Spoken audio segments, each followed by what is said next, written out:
Hello everyone, welcome to legal galaxy and this is Monika.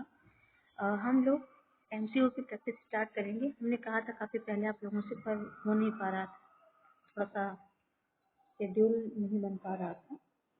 अब हम लोग स्टार्ट करते हैं और सबसे पहले हम लोग स्टार्ट करेंगे आईपीसी कुछ एमसी जो सेक्शन 1 से लेकर के सेक्शन 5 तक में है। इसमें कुछ क्वेश्चंस मैं आप लोगों को बता रही हूँ, ऐसे हम लोग प्रैक्टिस करेंगे और यह जुडिशरी के एग्जाम के लिए काफ़ी हेल्पफुल होगा। स्टार्ट करते हैं। इसमें सबसे पहले क्वेश्चन नंबर 1 देखते हैं। क्वेश्चन नंबर 1 क्या कहता है कि दंड प्रक्रिया संहिता 1973 किस दिनांक से प्रवृत्त हुई। क्योंकि जब भी हम किसी एक्ट की बात करते हैं तो इसमें दो डेट बहुत इंपॉर्टेंट होते हैं। एक तो डेट होता है उसके इनैक्टमेंट का और दूसरा इन्फोर्समेंट का। यह बात कर रहा है इस चीज की कि कब यह प्रवृत्त हुआ था, तो हमको पहले ये समझना है, ठीक है। तो यह प्रवृत्ति कब हुआ था? 1 जनवरी 1973, 1 अक्टूबर, एक सेकेंड, इसमें जो डेट है वो बता रहा है कि 1 जनवरी 1973 का है या 1 जनवरी 1 अक्टूबर 1973, और एक जो ऑप्शन सी है और यह कह रहा है कि ये जो है क्या है 1 अप्रैल 1973 का। किस डेट को यह अप्लीकेबल हुआ था? तो इसका जो सही ऑप्शन है वह होगा, इसका सही ऑप्शन है ऑप्शन डी वाला 1974। ये देखिए यहाँ पे हम एक्सप्लेनेशन भी थोड़ा सा आपको समझा दे रहे हैं। ये जो एक्सप्लेनेशन है वह यह कह रहा है कि जो दंड प्रक्रिया संहिता 1973 है वह 1974 के प्रथम दिन से प्रवृत्त हुआ था। मतलब इसका जो प्रवृत्त होने का या इन्फोर्स होने का जो डेट है वह 1 अप्रैल 1974 का है, ठीक है। आप सेकेंड क्वेश्चन देखते हैं। नेक्स्ट क्वेश्चन है हम लोगों का क्वेश्चन नंबर 2। क्वेश्चन नंबर 2 सिर्फ ये पूछ रहा है कि राष्ट्रपति की ये जो राष्ट्रपति का एसेंट है वह कब मिला था? तो 25/12/1973 है, एक 25/1/1974 है और एक 25/2/1974 है और 25/5/1974 है।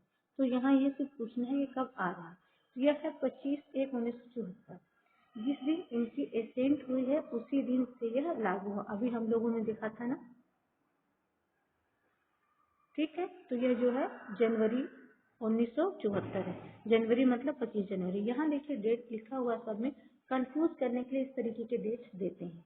तो इस थोड़ा सा ध्यान रखिएगा, केयरफुल रहिएगा, तो ये चीजें आपकी क्लियर हो जाएंगी, ठीक है। 25 जनवरी 1974 को राष्ट्रपति की सहमति से बनी थी। नेक्स्ट क्वेश्चन है क्वेश्चन नंबर 3। ये कहता है कि अपराधी विधि संशोधन अधिनियम जो 2013 का था वह कब प्रवृत्त हुआ था? तो आपराधिक विधि संशोधन अधिनियम जो 2013 का था, और देखिए 2013 में काफी चीजें अमेंड होकर के आई हैं, बहुत नई चीजें हमको देखने को मिली और काफी सीआरपीसी आईपीसी दोनों में काफी चेंजेस हुए, कुछ प्रोविजंस में चेंजेस हुए, तो वो नए नए चीजों को हमको देखना जरूरी होता है। और 2018-2020 में भी कुछ अमेंडमेंट अपने यहाँ कॉन्स्टिट्यूशन में देखने को मिलती हैं, तो हम लोगों को उसको भी थोड़ा सा याद रखना होगा कि वह क्या है। तो इसमें इसका सही ऑप्शन है 3 फरवरी 2013। यह जो संशोधन 2013 का था वो फरवरी 2013 को लागू हुआ, ठीक है। चलिए यहाँ से हम अपना नेक्स्ट क्वेश्चन देखते हैं। ये सब आप लोग देख लीजिएगा और इसकी जो पीडीएफ है मैं टेलीग्राम चैनल पे अपने शेयर कर दूंगी। टेलीग्राम चैनल का नाम भी लीगल गैलेक्सी है, वहाँ से जाकर के आप लोग इस पीडीएफ को डाउनलोड कर सकते हैं, ठीक है। यहाँ हम लोग एमसीक्यू की प्रैक्टिस करेंगे, उसके बाद हम लोग पीडीएफ डाउनलोड कर लेंगे। यहाँ पे थोड़ा सा देखते हैं हम अपना अगला क्वेश्चन। क्वेश्चन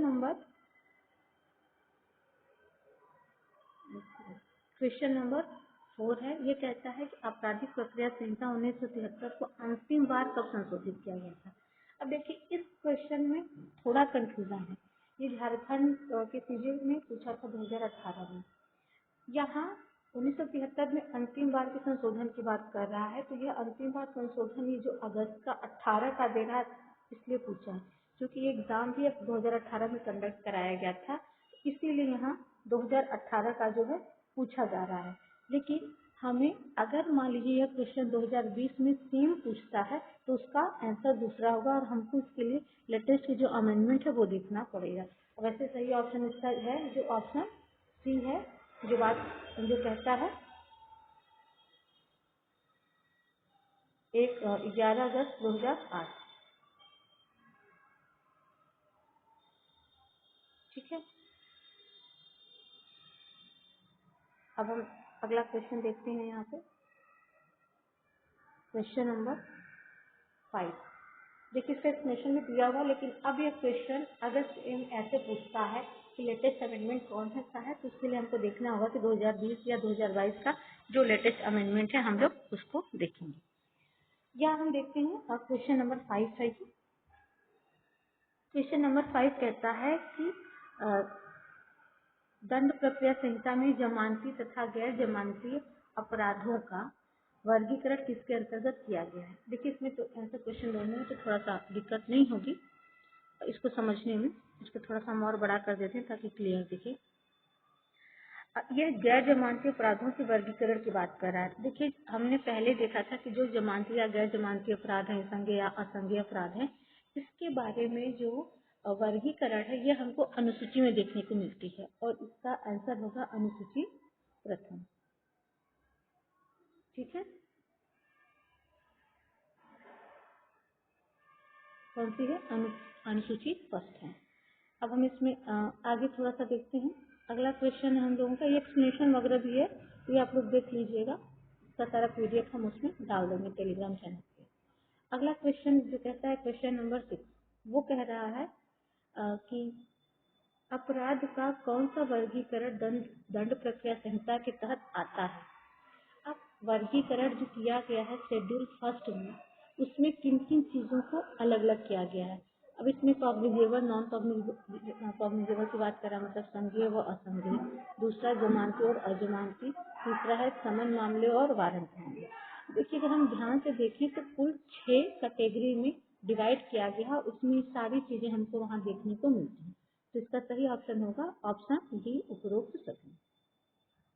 अगला क्वेश्चन देखते हैं। अगला क्वेश्चन है, इसका देखिए एक्सप्लेनेशन भी यहाँ पे दिया हुआ है और ये सबको डिफाइन भी कहाँ किया गया है ये भी दिया गया है।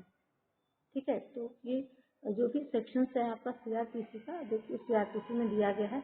आपको है तो उसको क्या उसको कहेंगे, थोड़ा सा आप वो एबीसीडी वाला देख लीजिएगा, उसमें कंफ्यूजन हो जाता है। ठीक है, आगे थोड़ा सा हम लोग देखते हैं क्वेश्चन नंबर 7। क्वेश्चन नंबर 7 यही पूछ रहा है सिंपली कि जो सीआरपीसी है, सीआरपीसी में किसके अंतर्गत वर्गीकरण किया गया है। तो यहाँ भी हमने क्वेश्चन पहले देख लिया था, प्रथम अनुसूची में है, तो यह क्वेश्चन का आंसर जो है वो सेम है, तो इसकी फर्स्ट शेड्यूल है। अगला क्वेश्चन, क्वेश्चन नंबर 8। अब क्वेश्चन नंबर 8 क्या कह रहा है, ये पिछला था पहले। क्वेश्चन नंबर 8 कह रहा है कि दंड प्रक्रिया संहिता भारतीय संविधान की किस सूची का विषय है। अब देखिए यह चीज जानना जरूरी है कि कोई भी लॉ है वो किस सूची का है, ताकि हम ये समझ सकें कि उसमें अमेंडमेंट कौन कर सकता है। ठीक है, थोड़ा सा हम आपको कॉन्स्टिट्यूशन की तरफ ले चलेंगे। संविधान में देखिए हमने पढ़ा है शेड्यूल, 12 शेड्यूल उसमें है। अब 12 शेड्यूल में एक 7th शेड्यूल होती है, जिसमें 3 सूचियां दी गई हैं, संघ सूची, राज्य सूची और समवर्ती सूची। आपको पता है कि संघ सूची पे लॉ बनाने का राइट केवल संसद को है और राज्य सूची पे लॉ बनाने का राइट केवल स्टेट को है। लेकिन एक जो कंकरेंट लिस्ट होती है उस पे लॉ बनाने का पावर दोनों को होता है। और जो सीआरपीसी मतलब जो प्रोसीजरल लॉ होते हैं, यह भले संसद ने बनाया है, लेकिन लोकल लेवल पे मतलब जो अपनी स्टेट गवर्नमेंट होती है, वहाँ थोड़ी सी सिचुएशंस कभी कभी भिन्न रहती हैं परिस्थितियों के हिसाब से, तो वो अपने लिए कुछ उसमें अमेंडमेंट कर सकती हैं। तो इसीलिए इसको समवर्ती सूची में रखा जाए, ताकि टाइम टू टाइम इसमें राज्य भी अपना संशोधन कर सके जो वो चाहते हैं। तो इसलिए यह कौन सा सब्जेक्ट है, कंकरेंट लिस्ट का। ओके, हम लोग अगला क्वेश्चन देखते हैं, क्वेश्चन नंबर 9। क्वेश्चन नंबर 9 बात करता है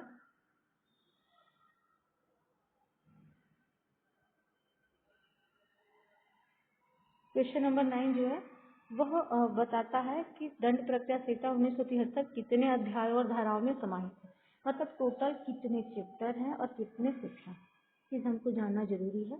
तो इसको दिया गया है, इसमें टोटल देखिए अभी हमने कुछ टाइम पहले आप लोग को ये बताया था जब हम सीआरपीसी पढ़ रहे थे उस समय, कि इसमें पहले आपको ये याद रखना है कि कितने चैप्टर हैं और कितने सेक्शन हैं। तो टोटल 37 चैप्टर हैं और 484 सेक्शन हैं।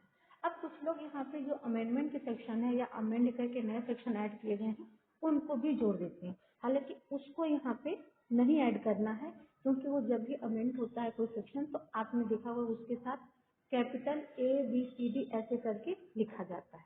ठीक है, इसके बाद जो अगला क्वेश्चन है वह है क्वेश्चन नंबर 10। क्वेश्चन नंबर 10 यही कह रहा है कि सीआरपीसी में संशोधन किसके द्वारा किया जा सकता है। तो यह है कि संसद अथवा किसी राज्य विधानसभा द्वारा, केवल संसद द्वारा, उच्च न्यायालय और संसद द्वारा, केवल राज्य विधानसभा द्वारा।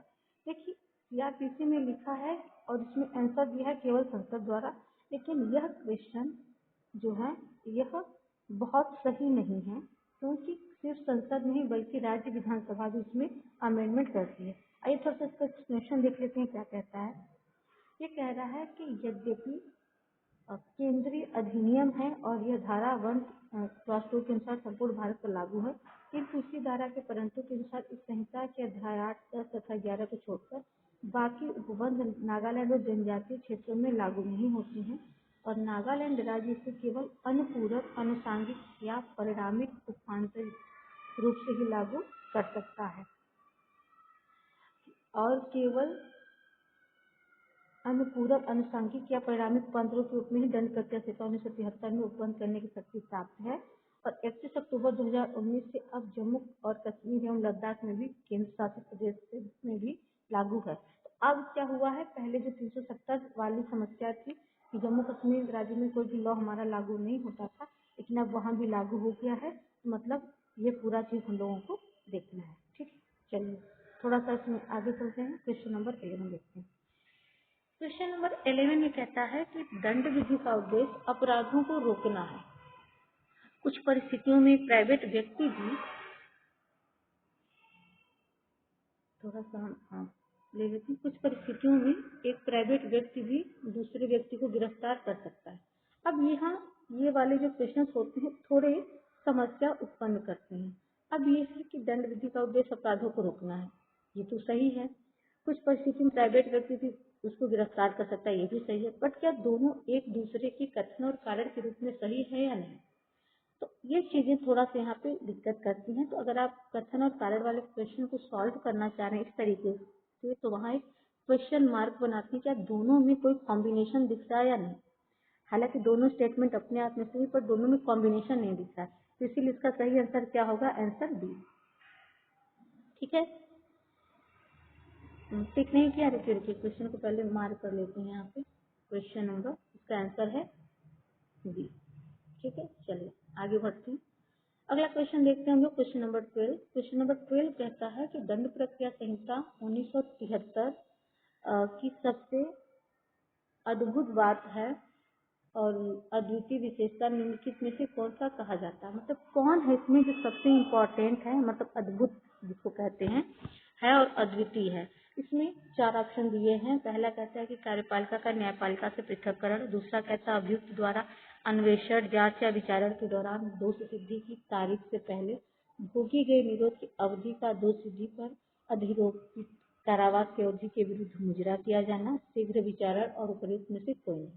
देखिए इस क्वेश्चन का जो ऑप्शन है, अगर हम डी को छोड़ दें तो बाकी तीनों ऑप्शन ठीक ठाक हैं, लेकिन ये पूछ रहा है कि सबसे अद्भुत इसमें क्या है।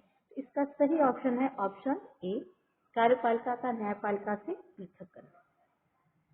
ठीक, इसका एक्सप्लेनेशन भी आप लोग यहाँ देख सकते हैं। एक्सप्लेनेशन दिया है कि जो